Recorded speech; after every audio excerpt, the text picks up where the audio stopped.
Olá, pessoal. É um prazer estar aqui com vocês. Eu sou o professor Luiz Felipe Bantin de Assunção, sou doutor em História Comparada pela UFRJ. Atualmente atuo como professor do curso de Pedagogia pela Universidade de Vassouras e sou coordenador local de doutorado em História através de um PCI, em parceria com a Universidade de Vassouras e a Universidade do Vale do Rio dos Sinos, de Rio Grande do Sul, além de ser líder do grupo de pesquisa integrada em História, Patrimônio Cultural e Educação. Então, é com muita satisfação que estou aqui como mediador dessa mesa de abertura do primeiro webinário internacional de estudos numismáticos da antiguidade, o acervo de moedas antigas do Museu Histórico Nacional, e gostaria de trazer aqui para vocês hoje a professora Aline Montenegro Magalhães, doutora em História Social, com pós-doutorado em Museologia e historiadora no Museu Histórico Nacional, que irá apresentar hoje para vocês Museu Histórico Nacional, uma casa para o culto da saudade. Aline, fique à vontade. Agradeço imensamente também o convite que foi feito pelo professor Carlos Eduardo Campos. É um prazer estar aqui ao lado dos meus colegas Pedro e Paula, da Numismática, falando um pouco sobre o Museu Histórico Nacional. Em função do tempo, eu vou fazer uma apresentação mais panorâmica e começando com essa provocação, né? Museu Histórico Nacional, uma casa para o culto da saudade? E essa provocação tem a ver com o próprio propósito com o qual ele foi criado. O Gustavo Barroso, que foi o primeiro diretor e foi um dos idealistas da criação de um museu de história aqui no Rio de Janeiro, que era a capital na época, né, ele reivindicava um lugar para cultuar a saudade. Então, o museu vai fazer 100 anos o ano que vem e a gente se faz esse questionamento. Então, vamos começar.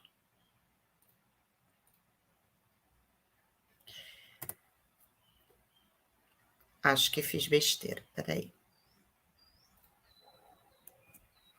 Aqui nós temos uma imagem, né, do Museu Histórico Nacional, em 1922, quando ele foi criado.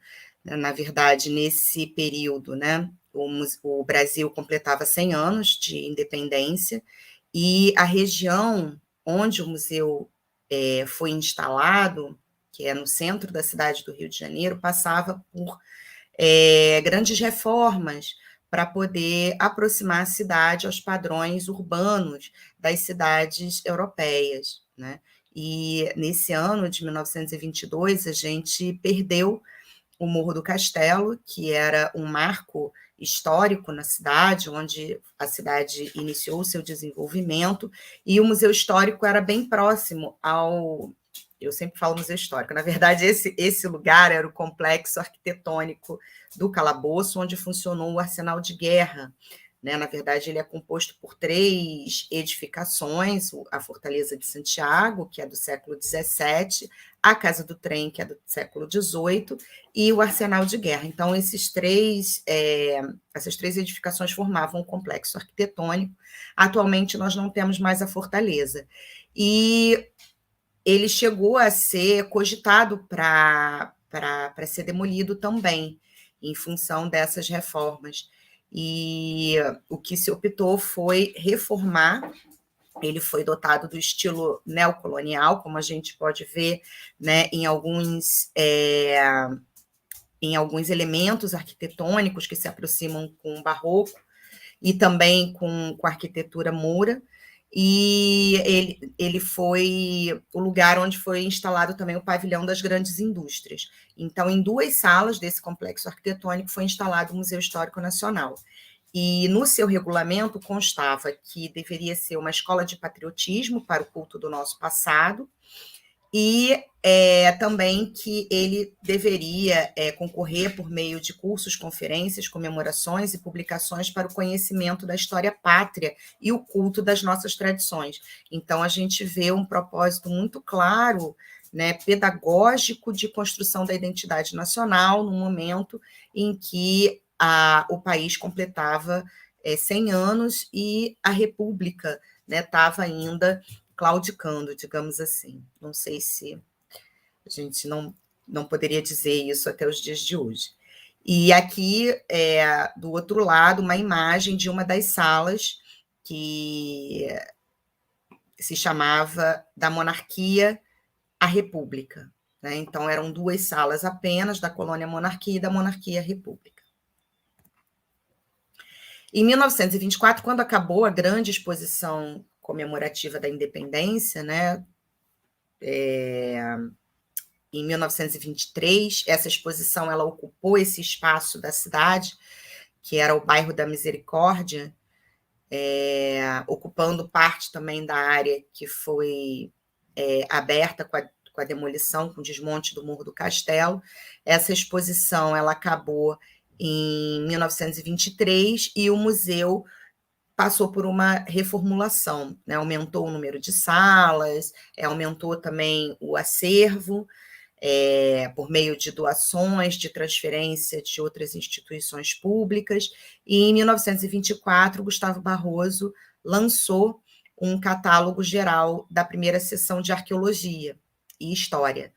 Nessa época, o museu era dividido em 2 áreas principais, a de numismática e a de arqueologia e história.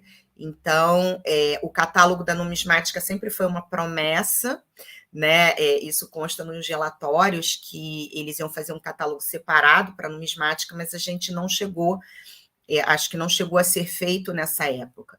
Então, foi feito um catálogo das exposições, e aqui eu compartilho a sala dos troféus e a sala Abolição e Exílio. Eu chamo atenção para essa sala porque, ao longo da nossa viagem, né, por essa história do museu, a gente vai pontuar algumas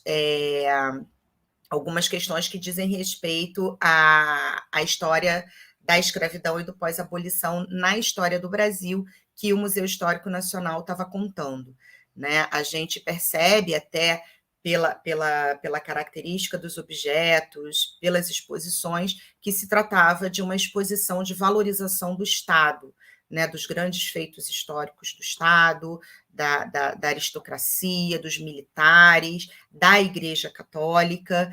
Então, esse culto da saudade também tem muita relação com uma nostalgia em relação à monarquia, né? Como eu falei, a República passava por crises, estava vivendo crise política, econômica, então sempre se busca um lugar mais seguro no passado. Então a monarquia foi vista como esse lugar, né, de um poder centralizado, um monarca, né, que tinha um poder vitalício e hereditário, então isso foi considerado mais seguro e mais glorioso, assim, né, entre aspas, em função da história da monarquia, marcada, né, por conflitos que foram vitoriosos, como a Guerra do Paraguai. Então, daí também a Sala dos Troféus.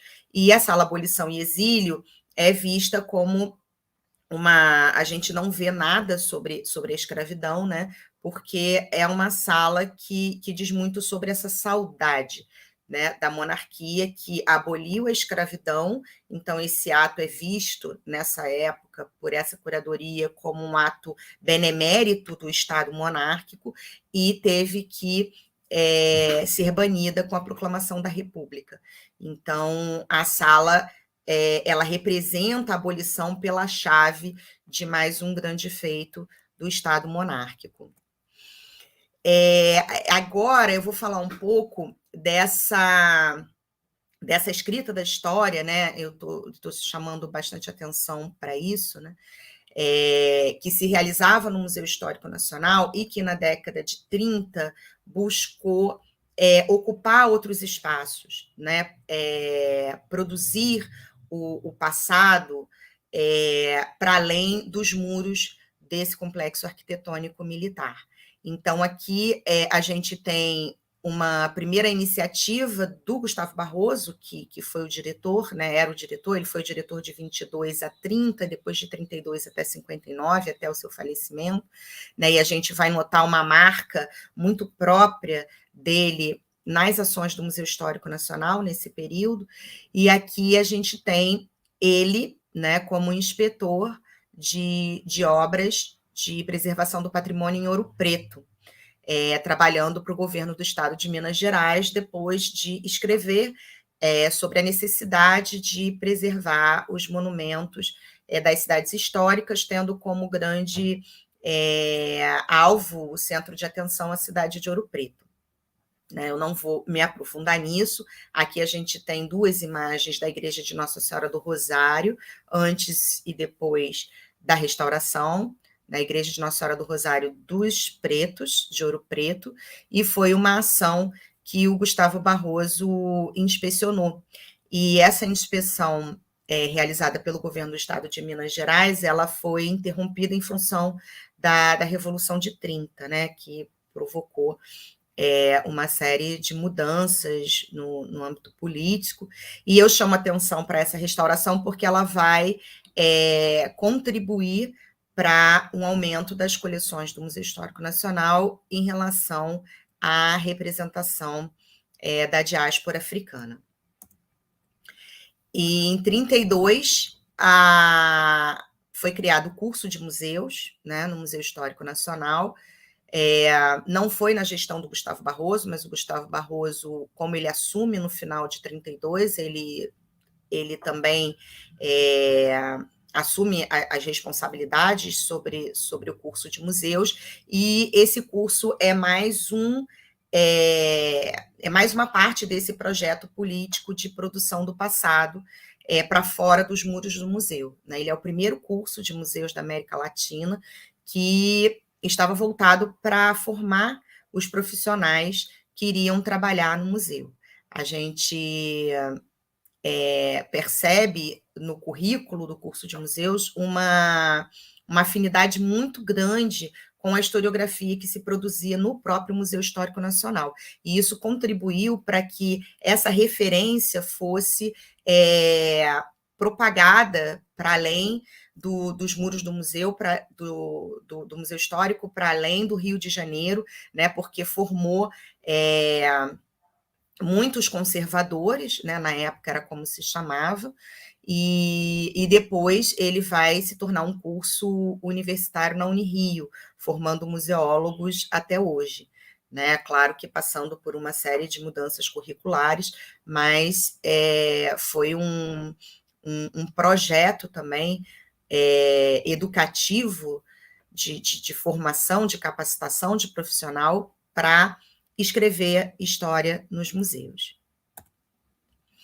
E aí, daquela iniciativa inicial, de 1928 a 30, o Gustavo Barroso acumula capital simbólico para se responsabilizar pela preservação dos monumentos no Brasil. E ele faz uma campanha para a criação de uma instituição específica, mas essa instituição funciona dentro do Museu Histórico Nacional, é um departamento que ganha uma verba específica, e esse departamento se chama a Inspetoria de Monumentos Nacionais, que foi criado pelo ministro da Educação, Washington Pires, e ela funciona de 34 a 37.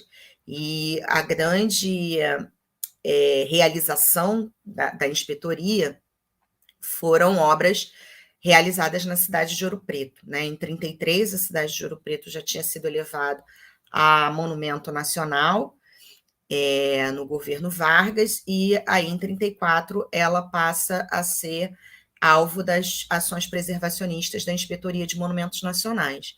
E em 1937 a inspetoria é esvaziada dessas suas atribuições e a gente percebe a criação do Instituto, na época era Serviço do Patrimônio Histórico e Artístico Nacional, como uma instituição independente, com outro regulamento, outra autonomia, enfim. E como eu falei da Igreja do Rosário, né, vieram alguns objetos foram doados alguns objetos ao Gustavo Barroso, quando ele esteve lá em 28, e a gente observa esses objetos nessa sala, que se chama Sala Antônio Prado Júnior. Na verdade, não é bem uma sala, né? É um hall de passagem, mas que é dedicada à representação da escravidão. Nessa reportagem da revista Relíquias Brasileiras, ele fala em lembranças da escravidão. Essa reportagem integra uma série de reportagens de divulgação do museu. Então, depois do catálogo de 24, a gente toma conhecimento das exposições do museu, da organização, por esse periódico, né? Que se a gente tirar as reportagens de cada exemplar, a gente vai ter um catálogo, né? Do museu dessa época, de 1930. E a gente começa a perceber também algumas mudanças, né? Porque em 24 a gente tinha muito clara a organização das salas pela tipologia dos objetos e pela temática. Né, como eu falei, abolição e exílio, sala dos troféus, né, a gente tinha sala das bandeiras, sala dos retratos, era muito mais pautado por uma questão da tipologia do acervo. E a partir de 30, a gente vai vendo ganhar espaço uma expografia mais pautada nas individualidades históricas. Então, por isso, essa sala é Sala Antônio Prado Júnior, porque era uma forma não só de homenagear o prefeito do Rio de Janeiro da época, que era o prefeito do Distrito Federal, mas também o seu pai, que tinha sido um político envolvido com as leis abolicionistas na época do Império, que foi o Antônio da Silva Prado. E nessa sala a gente identifica 2 objetos que foram trazidos da Igreja de Nossa Senhora do Rosário dos Pretos, que é a Maria Cambinda, que está no chão à direita, e um tambor, um instrumento de percussão chamado caxambu, que está próximo à escada à esquerda. Então, a gente tem, nesse momento, um espaço específico para a representação dessa memória, né, do tempo da escravidão. Ela é descolada da representação da monarquia, né, do culto da saudade à monarquia, e ganha um espaço próprio. Mas a gente vai ver que isso não vai durar muito tempo. Em 39, a gente tem uma outra apresentação das salas do museu, a gente vê que era um trabalho bastante dinâmico, né? E que tem a ver também com as relações que se estabeleciam, de doações, né? De trocas de presentes, como a Regina Abreu analisou muito bem no seu livro sobre a fabricação do imortal, quando ela analisa a doação da coleção Miguel Calmon. E nesse guia do Rio de Janeiro, a gente identifica mais salas em homenagem a personagens históricos, e uma dessas salas é a Sala Luiz Gama, que vai ser, na verdade, o nome da antiga Sala Antônio Prado Júnior. Né? Luiz Gama, que foi um intelectual negro, abolicionista, ele passa a nomear essa sala. Mas, em 1955, a gente já não tem mais essa política, né, de valorização das individualidades, ela vai cada vez mais ocupando o espaço nas exposições. E a gente vai ver no guia do visitante de 55 que o tema da escravidão, o tema da diáspora africana, ela já está diluída nessas salas que são de valorização de personalidades históricas, brancas, masculinas, né? E é o que a gente vê aqui nesse mapa, desse guia, que alguns objetos, né, a gente deixa de ter informações a respeito de muitos objetos que estavam naquela sala, mas a gente tem informações sobre alguns. E os objetos que são mais citados são os instrumentos de suplício. Então, a gente identifica aqui que não tem mais a sala da Antônio Prado Júnior, que depois se chamou Luiz Gama, que ficava aqui nesse espaço da seta vermelha menor. aqui à direita, e esses instrumentos de suplício são citados como acervo na Sala Conde de Bobadela, que ele sublinha a espada e os instrumentos de suplício, né? E não tem mais nenhuma referência a nenhum outro acervo relativo a essa temática, o que é bastante problemático, porque a gente sabe que os instrumentos de suplício pertenciam aos senhores, né? Não tinham relação com a cultura dos escravizados e dos negros no pós-abolição. Então, essa expografia, ela foi, né, se desenvolvendo até 1959, quando Gustavo Barroso morre, né? E em 1961, a gente ainda tem uma sala chamada Gustavo Barroso dentro dessa lógica, né, da fabricação dos imortais, mas essa sala não dura muito tempo.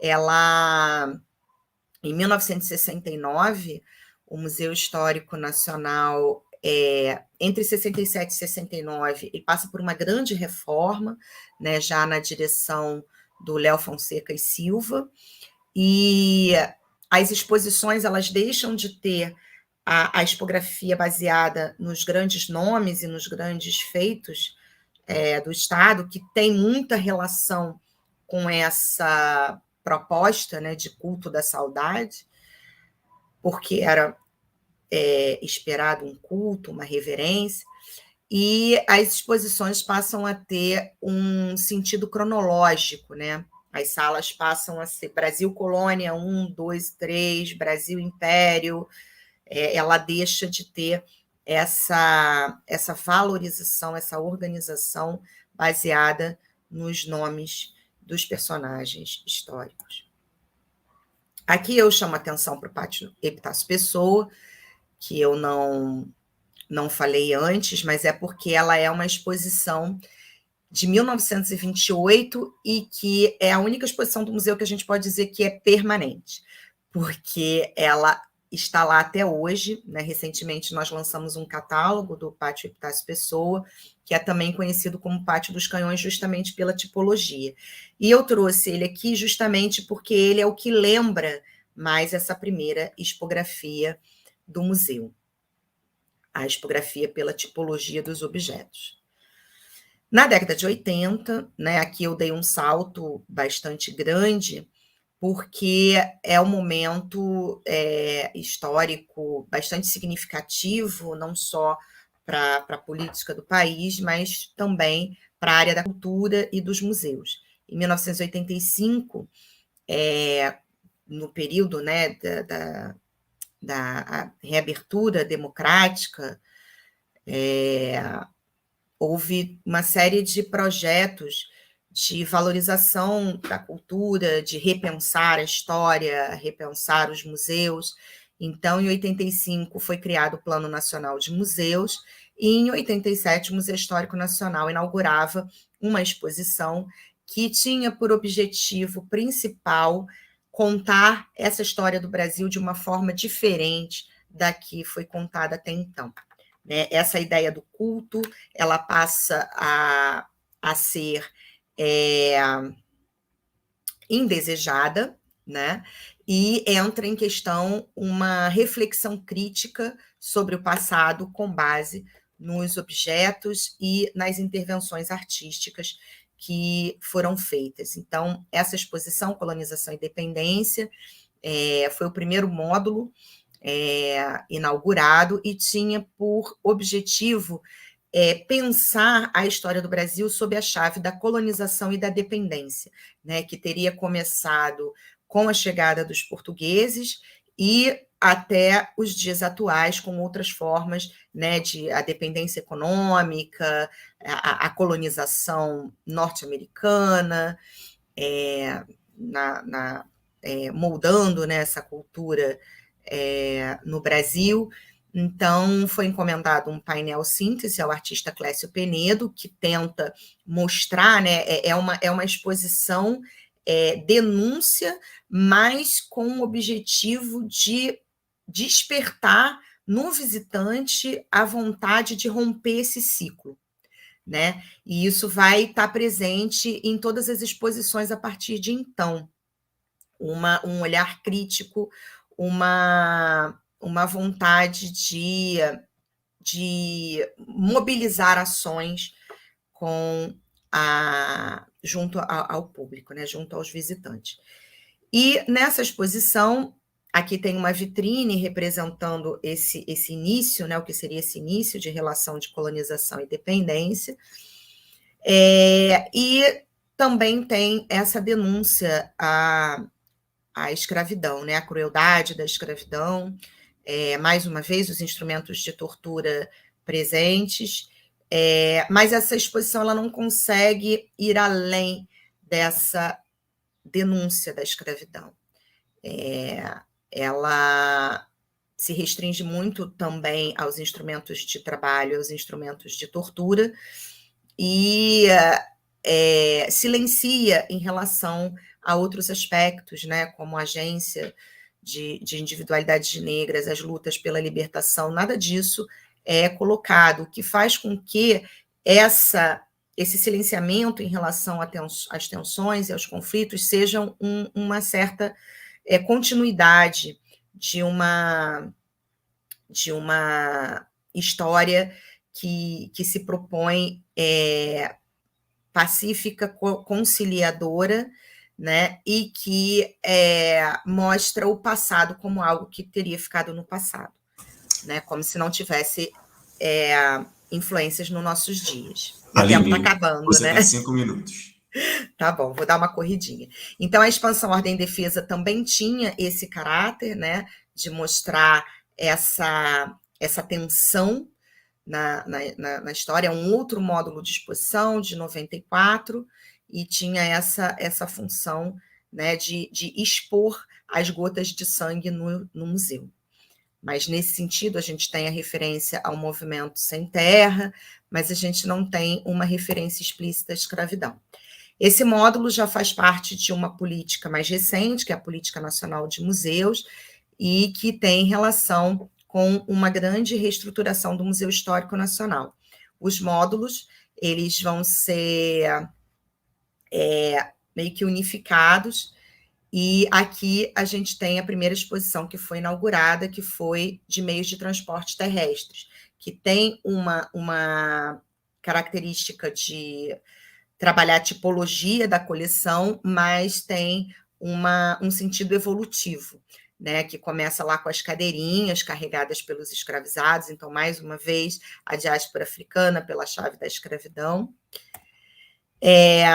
Em 86 foi criada a Oreretama, que foi uma tentativa de romper com esse início da exposição com a chegada dos portugueses, trazendo um pouco a população que vivia aqui antes, até mesmo antes dos indígenas, né? As populações originárias. Essa exposição Portugueses no Mundo, né, que também é dessa reforma, é mais um módulo, a gente vê a Maria Cambinda ali na vitrine representando o continente africano. A construção do Estado Imperial, onde a gente tem uma tentativa de provocar incômodo e tensão com a contraposição dos instrumentos de tortura à riqueza que foi gerada por esses escravizados, né? E silenciada, né? Esse trabalho, ele se exalta muito a riqueza, a nobreza dos barões, mas se silencia em relação ao trabalho que gerou isso.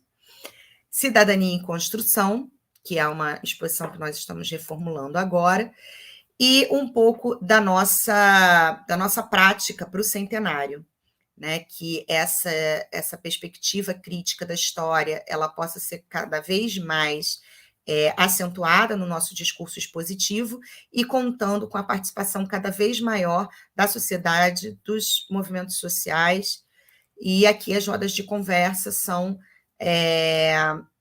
realizações que a gente tem feito nesse sentido, né, inclusive durante a pandemia, de forma remota, e que tem gerado trabalhos de curadoria compartilhada, inclusive na valorização, numa maior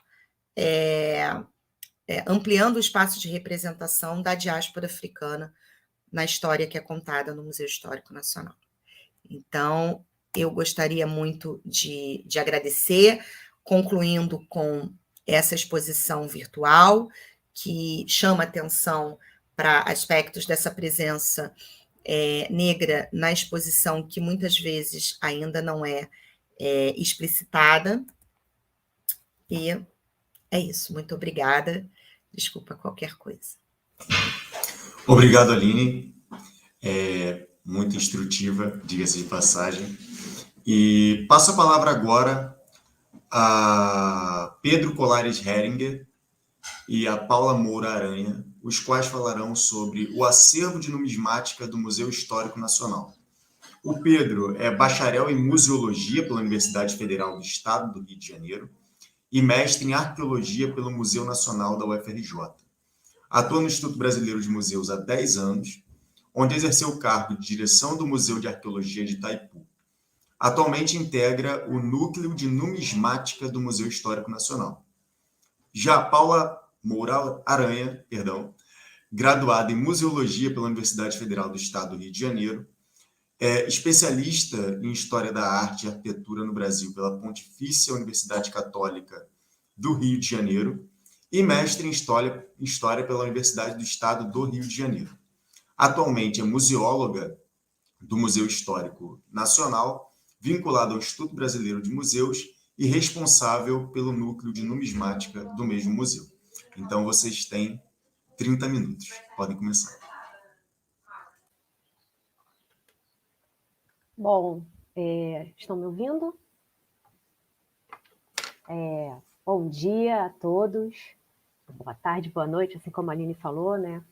A todos que estão assistindo. Primeiro, eu preciso agradecer ao professor Carlos, porque estamos muito felizes com a realização desse webinário. Espero que seja o primeiro de muitos e dizer também que estou ansiosa pela participação, para assistir a participação dos próximos convidados, que tenho certeza que serão muito interessantes as falas deles. E agradecer também ao professor Luiz Felipe pela oportunidade. Nós vamos falar aqui, né, sobre a coleção de numismática e o núcleo de numismática do museu, seguindo mais ou menos o que a professora Aline já explicou sobre o museu. A gente não vai falar muito sobre isso, mas vamos iniciar com a origem do núcleo de numismática e, dando sequência, Pedro vai falar vai dar continuidade à explicação. Deixa eu só fazer um parêntese. Bom dia, boa tarde a todos, a vocês que estão assistindo no futuro aí, né?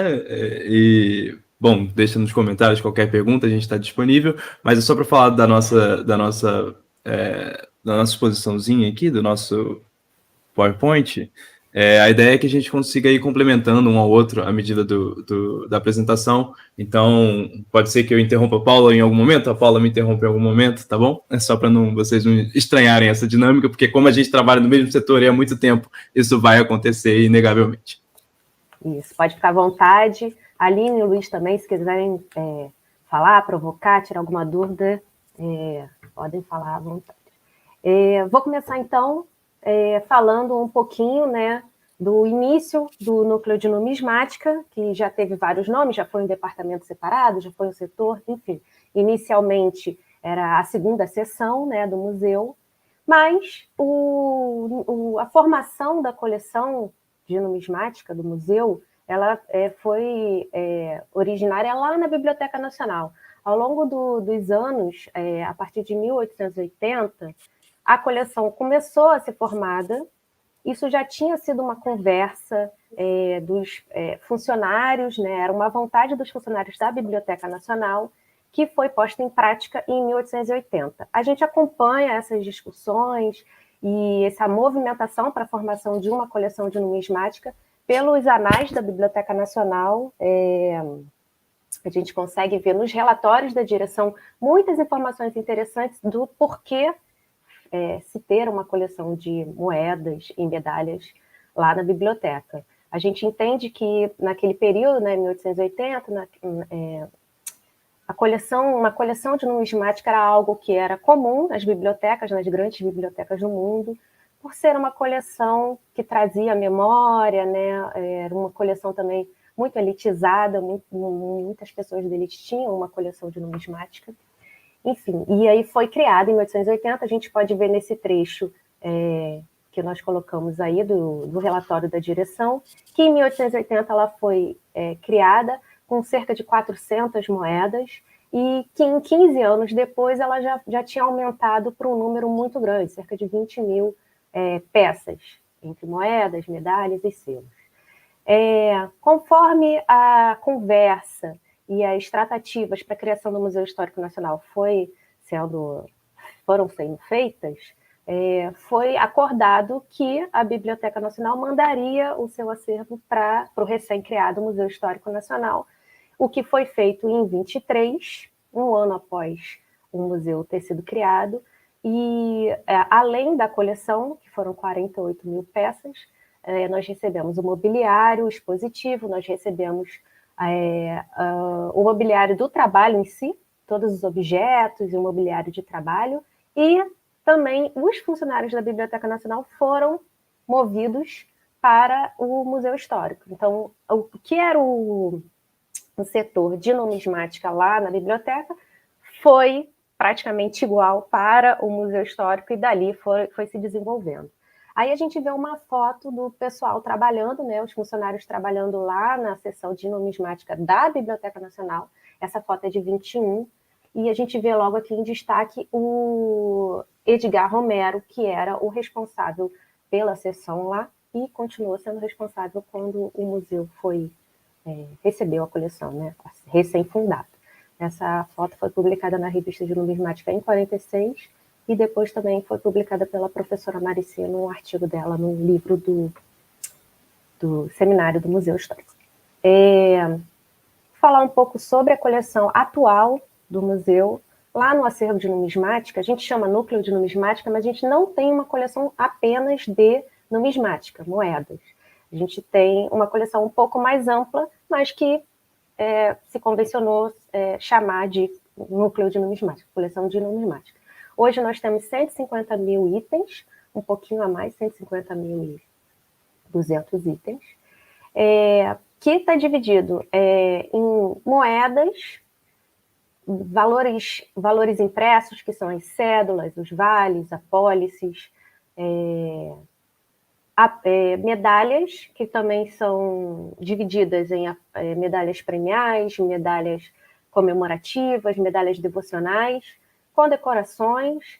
Os selos, a gente tem uma coleção muito grande de filatelia brasileira e estrangeira. Dentro delas tem vários documentos filatélicos, e também temos documentos fiscais. Os sinetes sigilográficos, que é uma coleção pequena, mas muito interessante para ser estudada. Cunhos, tanto cunho de medalha quanto de cunhos de moeda. E a gente fez um destaque aí para as provas e ensaios, porque nós temos ensaios de moeda, ensaios de medalha, até de selos, que são interessantes para a gente analisar o processo de fabricação, de criação dessas peças, antes mesmo da emissão delas. Acho que cabe só fazer uma complementação, Paula. Ali vocês viram na fala da professora Aline, na palestra anterior, que quando o museu foi criado tinha duas seções, né? Uma de numismática e uma de história e arqueologia. E até hoje existe um setor de numismática, apesar do setor de numismática ser uma reserva técnica, assim como as outras reservas técnicas do museu, né? Mas ao longo da história do Museu Histórico Nacional, foi dado um tratamento diferenciado para a numismática, desde a sua fundação até os dias de hoje, por mais que a gente esteja fazendo um movimento no sentido de padronizar o tratamento de todas as tipologias de acervo do museu. Verdade. Aí a gente vê algumas imagens, nós temos aí uma moeda da Dona Maria I, de ouro, temos uma medalha, não sei se vocês vão conseguir ver os detalhes, mas enfim, temos uma medalha da primeira Copa do Mundo, que foi no Uruguai, para mostrar justamente essa variedade de temas e informação que a gente tem lá no acervo, um selo de Dom Pedro II, né, de R$100, uma coleção de sigilografia com sinetes sigilográficos e anéis sigilográficos, Embaixo nós temos 2 placas que fazem parte da nossa coleção de condecorações, que são 2 placas, uma da Ordem de Pedro I, a dourada, e a outra é da Ordem da Rosa.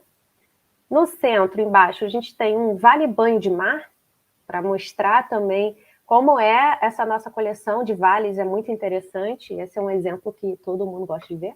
E aqui no cantinho, uma moeda de Augusto, que a gente vai falar um pouquinho mais à frente da coleção de antiguidade. Então, essa é só para mostrar um pouquinho para vocês. Os destaques gerais dessa nossa coleção de 150 mil itens.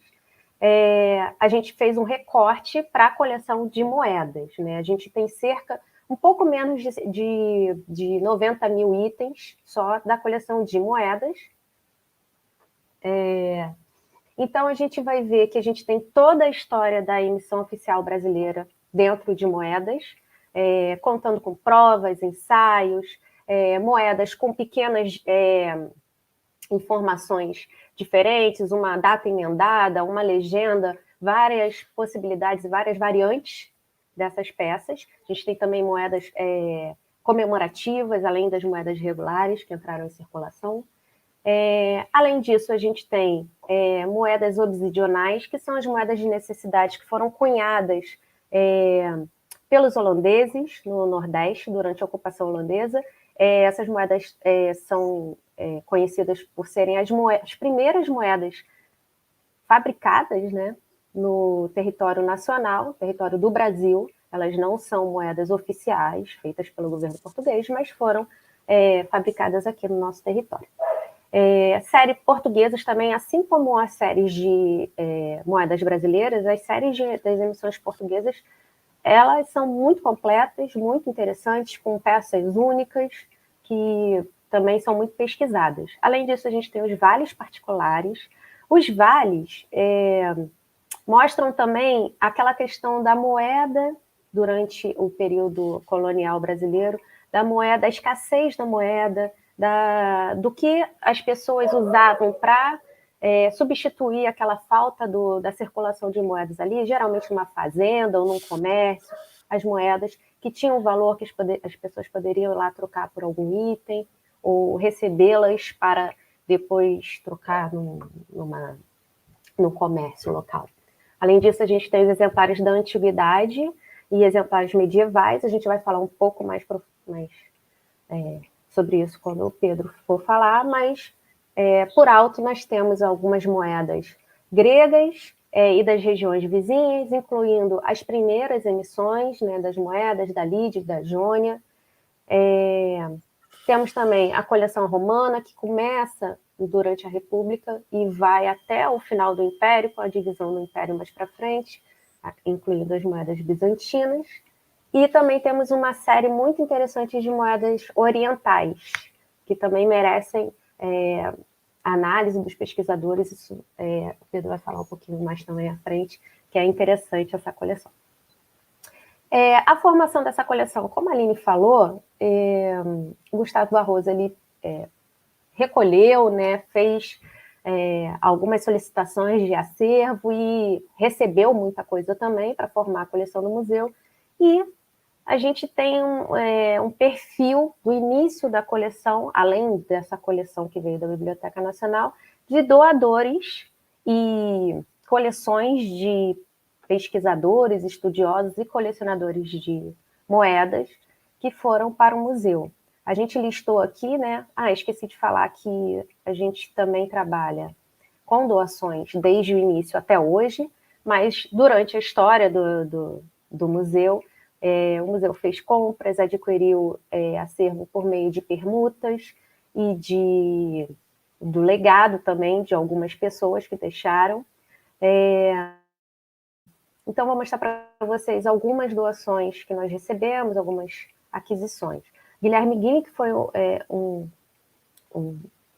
uma coleção muito importante para a gente, inclusive o museu tinha uma sala, Guilherme Guine, né, Aline? Que é uma coleção muito relevante, que tem 3.000 itens, mais ou menos 3.750 itens, mas ela é muito interessante. Pedro Macena, que foi uma aquisição por meio de compra com 22.000 itens, que também uma coleção muito estudada. Antônio Pedro de Andrade, com 13 mil itens, é a coleção principal, da onde a gente pega toda a nossa coleção de antiguidade. Ela tem uma porcentagem muito alta de moedas da antiguidade nessa coleção. Augusto Souza Lobo também tinha um catálogo, era um estudioso de numismática. O Eugênio Vergara Caffarelli também tem uma publicação sobre numismática, doou uma coleção importante de moedas italianas para o museu. Kurt Prober, que era um super estudioso, né, da numismática, tem catálogos e todo mundo que estuda numismática conhece ele. O Luiz Aranha Corrêa do Lago, que também foi o curador da nossa última exposição, que foi desmontada há poucos anos, mas que ele doou alguns itens muito interessantes que complementaram a nossa coleção de antiguidade. E o Joaquim Santos Leitão, que doou uma coleção, junto com o filho, após a sua morte, o filho doou uma coleção de selos importantes. São alguns nomes, mas a gente tem que lembrar que algumas pessoas doaram uma única peça e que essa única peça complementou a nossa coleção e ela é pesquisada, é importante para a gente. Todas as doações são interessantes e a gente tem uma comissão de aquisição de acervo que hoje, atualmente, faz a análise dos itens propostos para doação e verifica a pertinência ou não da entrada desses itens para a coleção. Além disso, a gente tem as transferências das instituições, a Aline comentou sobre isso também, além da Biblioteca Nacional. A gente tem transferência da Casa da Moeda, do Arquivo Nacional, do Museu Nacional e do Museu da Marinha. Lembrando que o Museu Nacional transferiu o seu acervo para a Biblioteca Nacional, antes da gente receber a coleção da Biblioteca Nacional, e nessa transferência estava a coleção de Pedro II, que foi relatada e transcrita nos relatórios dos anais da Biblioteca Nacional e veio para a gente. Pode mudar. Eu vou falar um pouquinho do nosso trabalho lá, né? Que afinal de contas nós dois somos museólogos, não somos especialistas em numismática, a gente vai aprendendo algumas coisas ao longo do tempo, mas o nosso trabalho principal lá é controlar o acervo para difusão do conhecimento dele, né? Para que os pesquisadores possam ter acesso às peças, possam ter informações, possam estudá-las para a gente divulgar, para que a gente possa separar uma peça, um acervo para uma exposição ou para uma fotografia para um catálogo. É esse o nosso principal trabalho lá. E pensando nisso, a gente passa grande parte do nosso tempo trabalhando na documentação dessas peças, que é um volume muito grande de itens que a gente tem que fazer a catalogação, fazer a fotografia, registrar, pesquisar as suas informações, complementar essa documentação e sempre revisá-la. A gente também faz a conservação e a pesquisa desses itens. A conservação preventiva é um item rotineiro, constante de atuação. A gente verifica as condições ambientais, temperatura, umidade, a forma que essas peças estão acondicionadas. A gente também faz uma avaliação do estado de conservação de todas as peças, sempre, isso é um trabalho de rotina. A gente verifica se alguma peça ou um grupo de peças precisa ir para um laboratório de conservação, por exemplo, ou precisa de uma intervenção pontual. A gente analisa sempre o acondicionamento e refaz o acondicionamento constantemente também, porque a gente trabalha lá com um grupo muito grande, né, 150 mil itens, e tem pedaços, grupos de acervos acondicionados de formas diferentes. Então, isso vai mudando com o tempo, a gente vai descobrindo novos materiais, novas formas de acondicionar, e isso vai sendo revisado. A gente atualmente está acondicionando moedas em envelopes de poliéster, por exemplo. Então, não temos toda a coleção já acondicionada dessa forma, mas a gente vai fazendo isso aos poucos. Os medalheiros também a gente vai revisando, os arquivos digilizantes, e por aí vai. A gente vai sempre revisando isso e atuando no melhor acondicionamento possível, né? E, além disso, uma coisa muito importante que a gente faz é o registro da movimentação das peças, porque a gente tem que ter o controle dessas peças. Então, se ela vai para uma exposição, se ela já voltou de uma exposição, se ela foi retirada para uma fotografia, se um pesquisador teve acesso, a gente sempre faz isso, ou se ela se movimentou dentro do museu mesmo para um outro setor, por exemplo, foi para o setor da pesquisa por algum motivo, a gente tem isso registrado para ter esse controle, né? Que é um controle que a gente faz, como eu já falei, para difusão do conhecimento, né? Só um complemento no que diz respeito à gestão de movimentação das peças, né? Para a museologia, a gente entende que não só as informações sobre a peça são importantes, mas as informações de circulação da peça também são, porque elas contam uma história sobre aquele determinado contexto, né? Se um tipo específico de moeda ou de tipologia está sendo selecionada recorrentemente para pesquisa, para tudo mais, a gente vai entender que existe uma tendência, ficou bonito, né? Mas a gente vai entender que existe uma preferência, né, sobre determinado tipo de acervo que está sendo estudado, se aquilo passou por uma movimentação, foi para uma exposição, e geralmente essas coisas elas são facilmente detectáveis, sabe? Existem grupos de moedas que são recorrentemente solicitados para pesquisa, são recorrentemente solicitados para fotografia, então isso pode orientar e ajudar a gente a entender como a gente vai investir no trabalho da nossa coleção, né? Isso também se reflete na nossa política de acervos do museu. Então, isso tudo é para reforçar que entender o caminho que um item faz por dentro do museu e até chegar ao museu também é muito importante para a gente poder mapear o contexto que ele se encontra. Pode passar. E algumas fotos da equipe trabalhando. Geralmente a gente tem uma equipe de estagiários lá no núcleo de numismática, lembrando que somos só nós dois, né, Pedro e eu, como museólogos, para lidar com esses 150 mil itens. E a gente conta com muita felicidade com os estagiários, com voluntários, dependendo da época, a gente aceita voluntários no trabalho. Vocês vão ver aí que tem foto da higienização do acervo, ali as fotos mais abaixo são das higienizações, né? As meninas ali também à esquerda estão fazendo uma higienização mecânica nas peças. Ali no alto eu estou selecionando algumas peças de condecoração. Ao centro, os estagiários fazendo anotações na coleção de antiguidade, se eu não me engano, essas moedas são gregas. E ali no canto direito, o Pedro está selecionando um acervo de valores impressos, né? Ali embaixo eu não falei, mas não sei se vocês vão conseguir ver, tem um estagiário com uma gaveta aberta, né? A gente acondiciona as moedas em gavetas nos medalheiros. Acho que é isso, né? Acho que eu falei de tudo.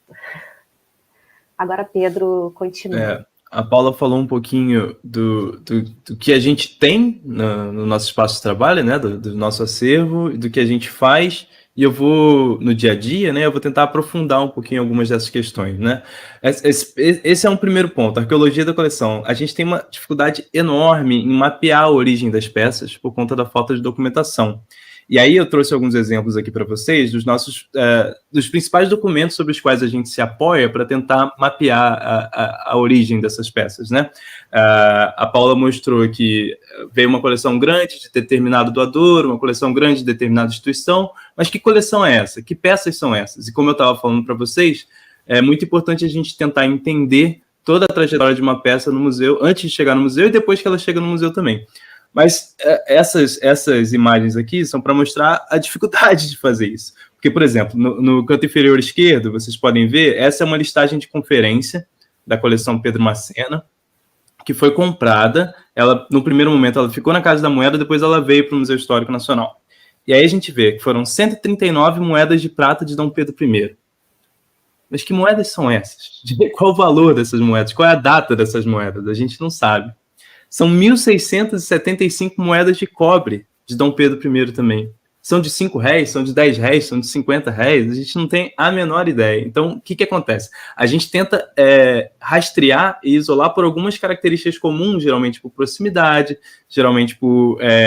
a gente ainda consegue... ou tem fotos antigas, ou a gente consegue identificar a maneira de acondicionamento de cada uma das peças, e elas tinham um acondicionamento parecido quando elas chegaram no museu. Então, a gente vai tentando reagrupar e retraçar esses dados para chegar numa origem para poder complementar a nossa documentação, né?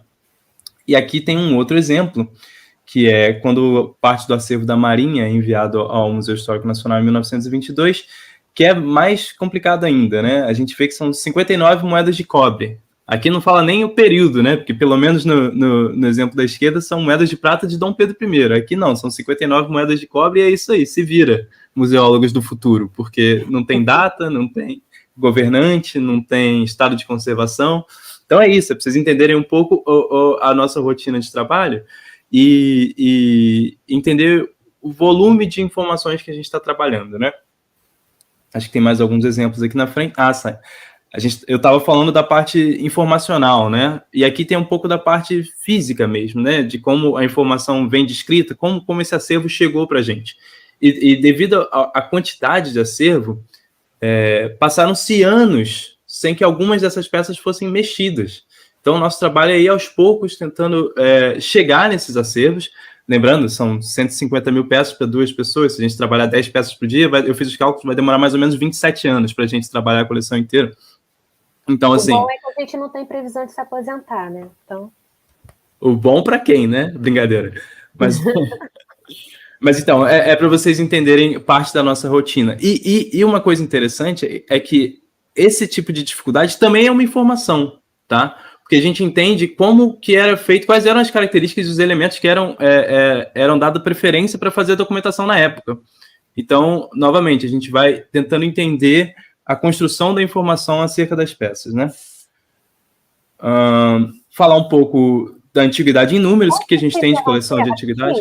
Só uma observação para complementar, lembrando que a Aline, quando contou para a gente de um catálogo inicial do museu, em 23, se não me engano, a numismática, a seção de numismática iria publicar um catálogo em seguida, né, com as peças que ela tinha, e não foi feito. Então, isso acontece desde o início, lembrando que isso não quer dizer que as pessoas que passaram pelo setor de numismática, a seção de numismática, o núcleo de numismática, não trabalhavam. Quer dizer que o volume de acervo é muito grande e que é humanamente impossível você lidar com a documentação de 150 mil itens de forma completa, né? Então, esse é um trabalho que, obviamente, a gente tem hoje catalogações muito bem feitas, informações muito detalhadas dos itens feitas por pessoas na década de 30, de 40, de 50 até hoje,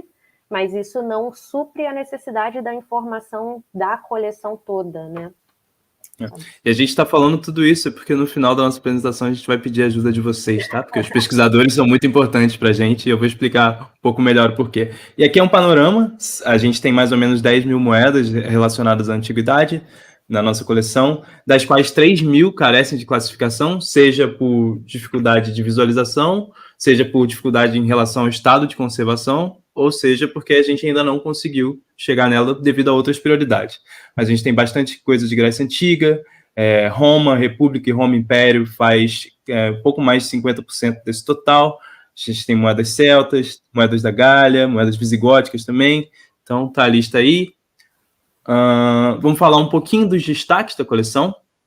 E aqui é um detalhe importante, nem eu nem a Paula somos especialistas em todas as tipologias e temáticas, então a gente, e destaque e importância são temas subjetivos, né? O Luiz estuda uma coisa e eu estudo outra, então para mim o importante vai ser o que eu estudo, né? Mas qual foi o critério que a gente escolheu? Diga. Você tem 5 minutos. Ok, vou correr. O critério que a gente escolheu foi, todas essas moedas que estão aqui dispostas, elas fizeram parte da exposição de longa duração do museu, as moedas contam histórias, e elas estão em bom estado de conservação, né? Então, a gente fez uma seleção bem ampla para pegar as moedas mais antigas e chegando até as mais recentes, óbvio, dentro de antiguidade. Então, a gente tem aqui moedas da Lídia, de Elétron, passando por moedas da Grécia Antiga. A gente entra em República Romana, Império Romano. Aqui a gente já está no ano de 500, Justiniano I, algumas do Império Persa, o Reino Visigodo, que já são mais em relação a... Acho que eu estou passando errado, são mais em relação à Antiguidade Tardia, né? Mas acho que é importante que vocês tenham noção que a gente tem algumas tipologias e temáticas um pouco mais, algumas um pouco menos, mas a gente tem uma relação bem ampla desse tipo de acervo. Então, se vocês estiverem pesquisando isso e quiserem entrar em contato com a gente, serão muito bem-vindos.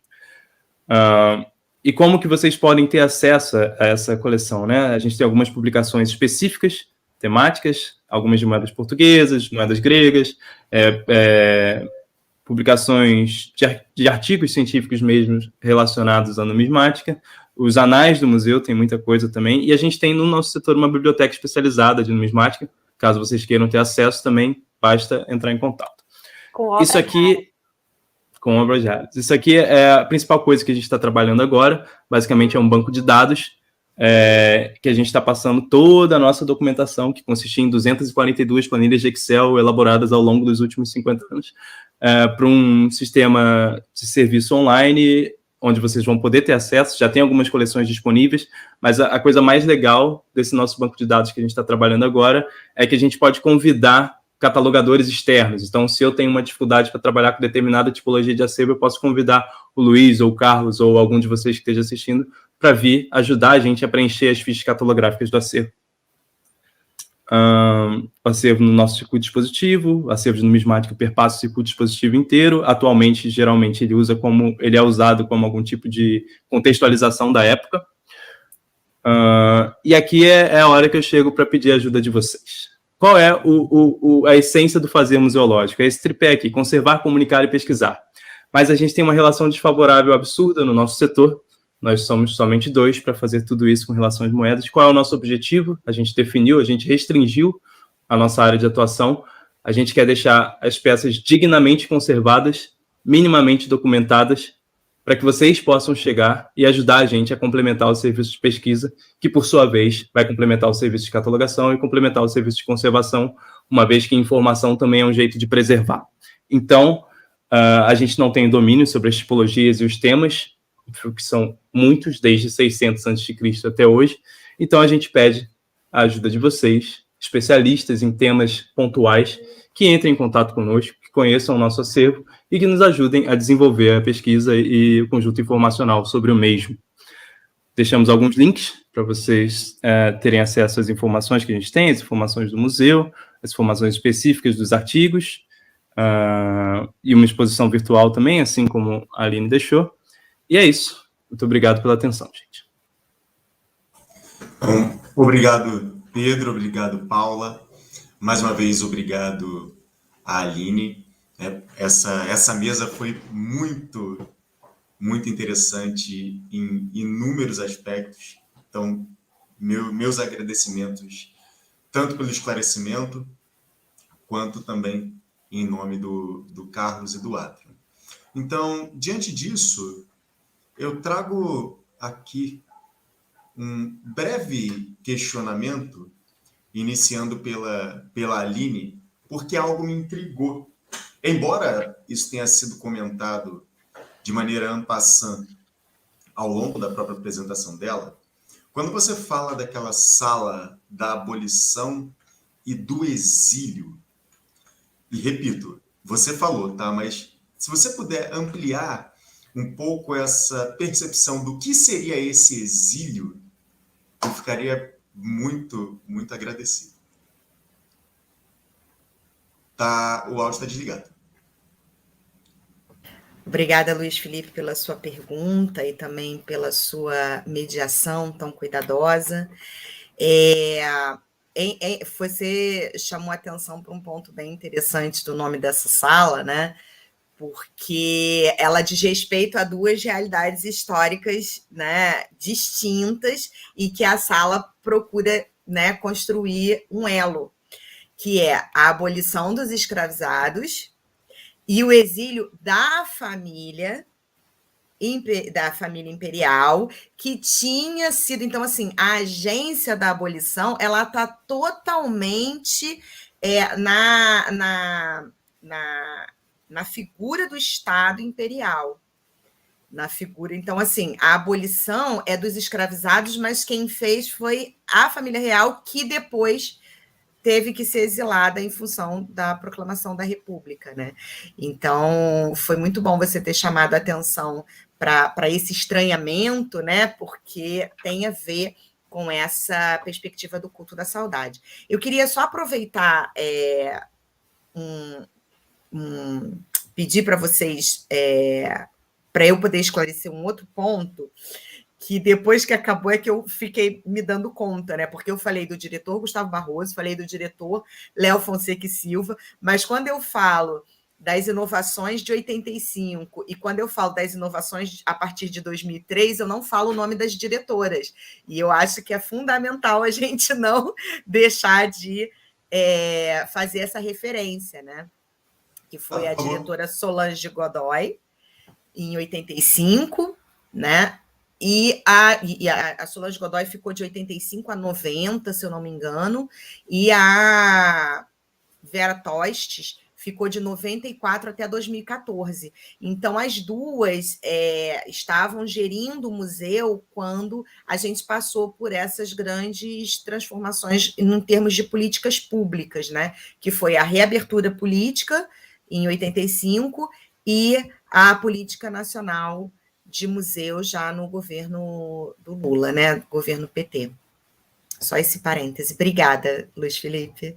Não por isso, não por isso. Na verdade, agora você comentando, eu tinha imaginado que a ideia de exílio fosse no sentido de diáspora, mas de fato, você fala o tempo inteiro a questão da saudade. É até efetivamente o título da sua apresentação. Obrigado, Aline, foi maravilhosa a sua explicação.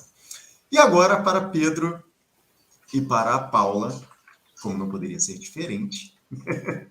Deixa eu só abrir aqui, porque eu tenho algumas abas demais abertas. Eu acredito que eu tenha, na verdade, duas perguntas. A primeira, talvez num caráter mais informacional, considerando que vocês destacaram que existe falta de pessoas para atuarem, seja no aspecto técnico e, por vezes, até numa questão de pesquisa, e quando eu e Carlos Eduardo, né, somado a outros pesquisadores, estivemos lá para trabalhar com aquelas moedas do Principado Augustano, nós verificamos isso, né? Realmente, vocês fazem um trabalho seminal.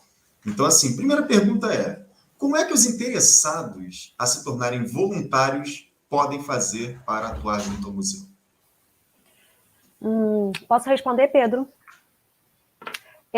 O importante é a gente lembrar de uma coisa. Todo mundo que pesquisa o acervo do museu, vamos supor, você está fazendo um TCC, uma dissertação, uma tese, enfim, está fazendo uma pesquisa qualquer e quer usar as moedas do museu ou qualquer outro item do acervo do museu como sua referência, né, como seu objeto de pesquisa, enfim, quer analisar aqueles itens. A pessoa pode entrar em contato com o museu. No caso da numismática, entra em contato com a gente, né, por e-mail que a gente vai deixar liberado aí para vocês publicarem. E, estou pesquisando tal tema, queria ver as moedas do período, por exemplo, de Augusto. Então, tudo bem, a gente vai analisar, vai liberar, a pessoa vai lá, vai pesquisar e vai produzir o conteúdo dela, né, a pesquisa dela. Geralmente, a gente pede para essa pessoa passar para a gente depois o resultado dessa pesquisa. Então, isso já contribui com a nossa informação, a nossa documentação. Eu tenho ali alguém que estudou aquele item específico, que descobriu alguma coisa ou que confirmou uma informação que a gente já tem, e a gente vai registrar isso. Vai para a biblioteca do museu, vai para a nossa base de dados, enfim, vai para um dossiê da peça. A outra coisa são os voluntários. Então, a gente pode receber esse pesquisador, que vai fazer uma pesquisa pontual, a gente pode receber um pesquisador que vai fazer uma análise maior, um projeto para analisar as moedas no museu, para fazer um catálogo, por exemplo, ou uma pesquisa maior focada, e vai produzir aquilo ali para o museu. Não é relacionado a uma pesquisa, né? Não é relacionado a um estudo que ela já está fazendo. Isso aí também, ela vai entrar em contato com a gente, vai produzir, vai colaborar muito com a gente. E a outra coisa são os voluntários. A gente recebe voluntários, mas isso segue uma portaria do IBRAM, que é o Instituto Brasileiro de Museus, para a pessoa se voluntariar, ela tem que estar dentro de um projeto que a gente vai escrever, existe um projeto para o voluntário. No caso da numismática, os voluntários, eles geralmente trabalham na higienização, no acondicionamento, geralmente são trabalhos focados na parte da museologia, né? E também da análise das peças, alguma complementação de catalogação. A pessoa entra em contato com a gente também e diz, olha, gostaria de me voluntariar, aí a gente vai analisar. Geralmente não pode ser, geralmente tem que ser já formado, não é, Pedro? Tem uma série de regras, a gente vê se a pessoa está dentro dessas regras e faz um projeto com o nome da pessoa, a pessoa assina, registra, a gente manda para Brasília, manda para o IBRAM e a pessoa pode começar a atuar. A gente pode até deixar mais para frente essas regrinhas para quando for publicada essa nossa conversa, para ficar isso certinho, porque eu não tenho de cabeça. Geralmente quem cuida dessa parte mais burocrática de determinar as regras e tudo mais é o RH do museu, mas eu acho que o ponto mais importante é assim, entre em contato com a gente, diz o que você é, o que você faz, qual é o seu tema de interesse, que a gente depois passa direitinho quais são todos os dados e os caminhos para a gente poder trabalhar junto. E eu acho importante só, rapidamente, só deixar isso bem frisado, que qualquer pesquisador que esteja produzindo alguma coisa, que queira complementar a nossa informação, ele não precisa ir lá no museu, ele não precisa pegar a moeda na mão. Se ele já tiver uma informação, ele pode passar alguma coisa para a gente pode conversar para definir, né, se essa informação é válida, né? Claro, a gente não vai pegar tudo que mandarem para a gente e vai colocar na base, mas a gente vai complementando sempre com a participação das pessoas que não necessariamente precisam ter 8 horas livres para ir ao museu, entendeu? Ela pode colaborar com a gente, como várias pessoas já fazem, informando, isso é uma variante, esse cunho é diferente, isso aqui não saiu nessa data, a data dela é de 23, enfim, uma série de observações que a gente vai já complementando. Obrigado, Paula. Uma outra questão.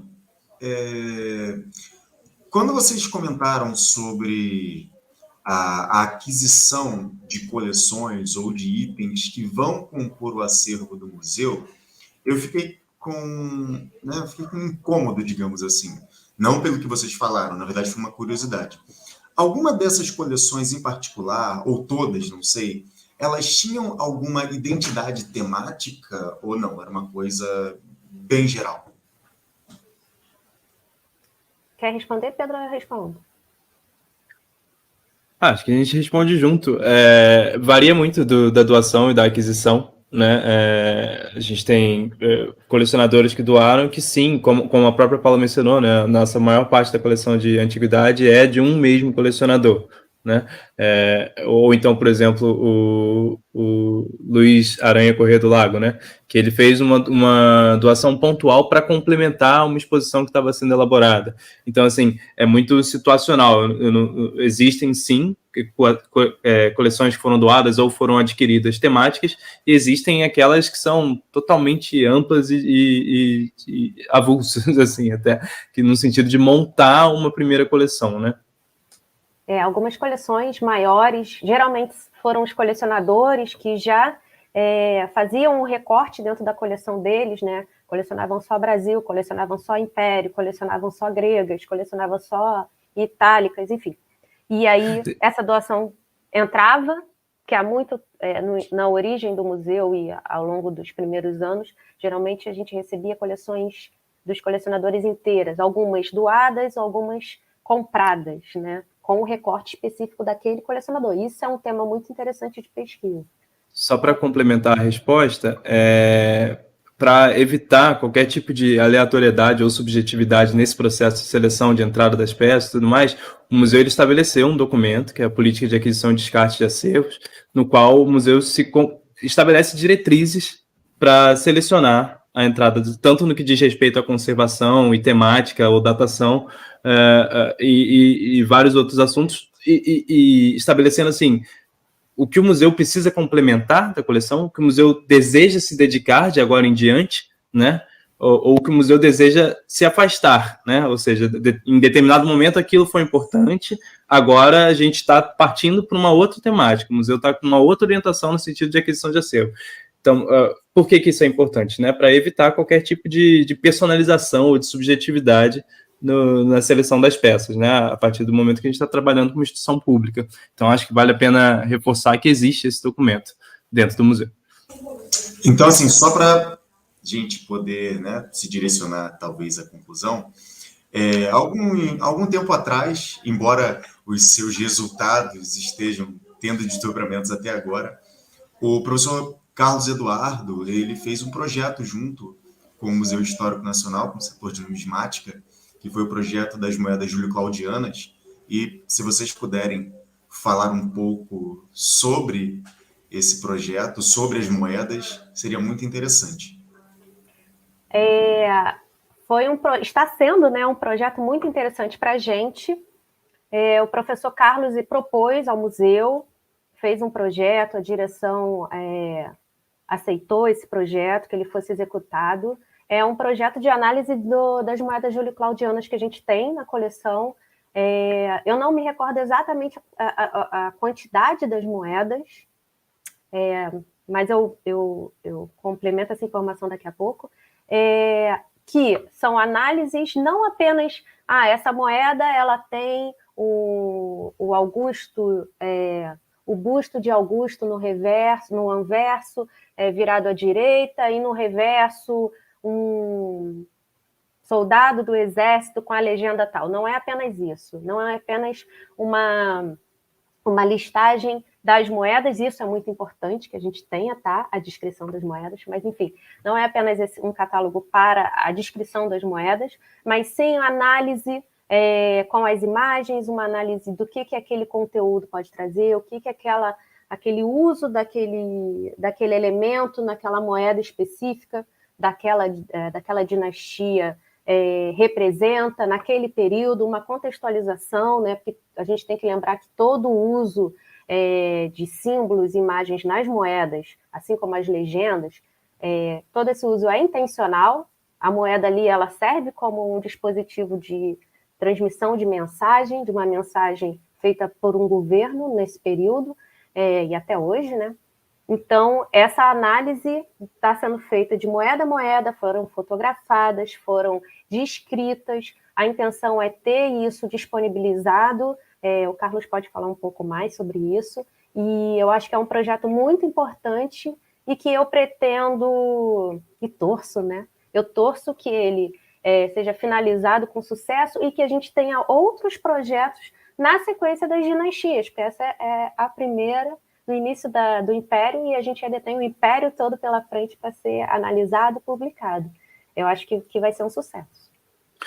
Complementando, eu acho que esse é um exemplo muito bom, muito... como é que eu posso dizer? Que ilustra muito bem como o pesquisador pode colaborar com a catalogação e com a quantidade de informações acerca das peças. Por exemplo, eu lembro claramente que existiam algumas peças que estavam alocadas num período temporal errado, né? E com a ajuda de vocês, a gente conseguiu identificar esse erro, corrigir, e a partir de então, a informação sobre a peça foi melhorando de qualidade, né? Então, assim, desde a questão do entendimento específico do projeto, qual é o objetivo do projeto, até para as consequências técnicas que ele gera para a gente, né? Então, esse tipo de colaboração é fundamental para o desenvolvimento do nosso trabalho. Só dando um exemplo rápido do que o Pedro falou, a gente pode ter uma moeda que ela é do Augusto, tem um retrato do Augusto como Divus Augusto, já após o falecimento dele, ela está catalogada como produzida no governo de Augusto, na gestão durante o período de Augusto, e ela está como nesse período, com datação desse período, e na verdade ela foi feita muito depois. Então, um pesquisador que chegue lá e fale, olha, isso aqui ela é produzida no período posterior, mas em homenagem ao governo anterior, tem a imagem do governo, tem a imagem do Augusto, mas foi produzida no período de Tito, por exemplo. Então, isso aí já faz toda uma modificação na nossa documentação, a gente vai complementar essa informação que a gente tem para um outro pesquisador que está pesquisando o governo de Tito vai ter acesso a essa moeda que anteriormente ele não teria, porque ela estaria num governo de outro governante, né? Acho que, só para complementar, são cerca de 100 moedas no catálogo das moedas Júlio-Claudianas de Augusto. Então, muito obrigado, Paula, Pedro. Eu que agradeço. É sempre um prazer imenso estar com vocês no Museu Histórico Nacional. Saudades imensas de poder estar aí com vocês. E aproveitando esse nosso encerramento, Aline, você tem mais alguma consideração a fazer? Seu áudio está desligado. Não, Luiz Felipe, só agradecer mesmo e desejar muito sucesso a esse primeiro webinário, que seja o primeiro de muitos mesmo. Tá? Foi um prazer imenso estar aqui com vocês nessa gravação, e só isso mesmo. Deixar um abraço para todo mundo. Sou eu quem agradeço em nome do Átrio e do Carlos. Pedro, Paula, mais algum comentário? Não, quero agradecer, né? Acho maravilhosa essa iniciativa e estou torcendo pelo sucesso e que venham muitos outros. Foi um prazer estar aqui hoje com vocês e é sempre um prazer conversar com vocês. Muito obrigado pelo convite, foi um prazer participar também. Obrigado, então. Sendo assim, eu encerro esse webinário. Muito obrigado a todos.